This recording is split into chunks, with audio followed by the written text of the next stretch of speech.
Welcome to this week's edition of Lung and Respiratory Health Updates, covering the latest breakthroughs. Brought to you by Lucid Quest. ArkBio's AK-3280 has achieved positive Phase 2 results for idiopathic pulmonary fibrosis.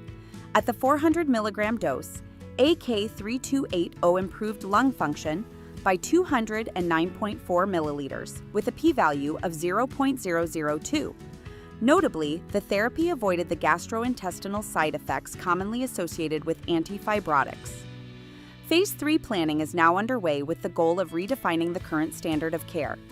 PureTech's deupirfenidone slowed IPF progression in the Phase 2b trial, showing an 80.9% reduction in FVC decline compared to placebo, with a p-value of 0.02.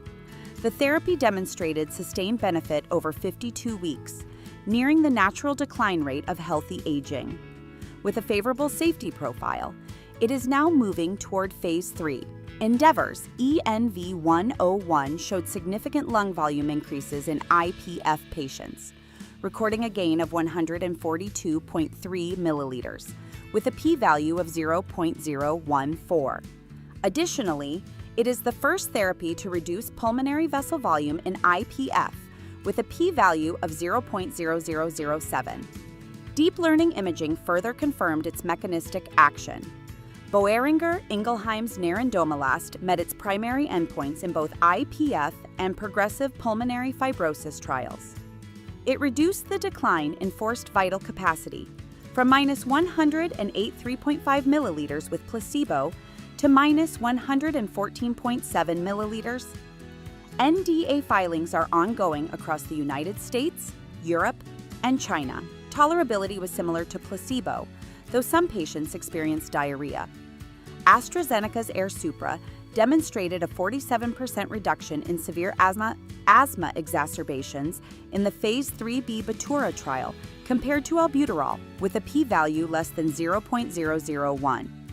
Patients also experienced 63% less systemic steroid exposure. The data supports a shift toward anti-inflammatory rescue approaches for mild asthma. Biopharma's rademikibart rapidly improved lung function, with FEV1 gains observed within 24 hours.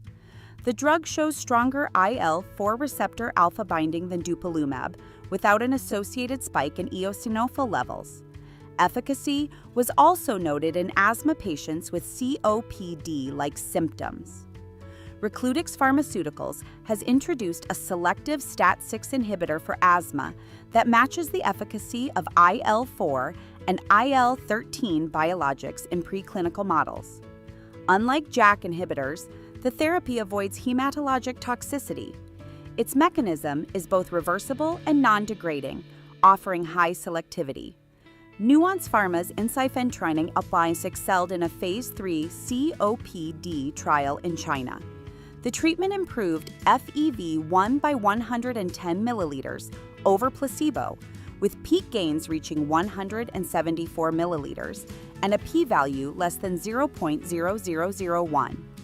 COPD exacerbations were reduced by 28%. An NDA submission in China is expected in the second half of 2025.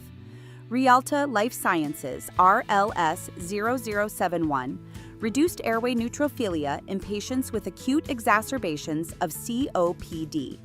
The therapy lowered markers such as myeloperoxidase and neutrophil elastase. CHIP cytometry confirmed the drug's cellular mechanism. Results from the Phase 2 trial are expected later this year. Insmed's brensocatib delivered consistent benefits in non-cystic fibrosis bronchiectasis across key patient subgroups, including teenagers, macrolide users, and those with eosinophilic disease. The treatment reduced exacerbation rates while maintaining lung function and quality of life, supporting broad therapeutic utility. Stay ahead in lung and respiratory health research. Like, share, and subscribe for weekly updates. Visit lqventures.com or email us at info@lqventures.com.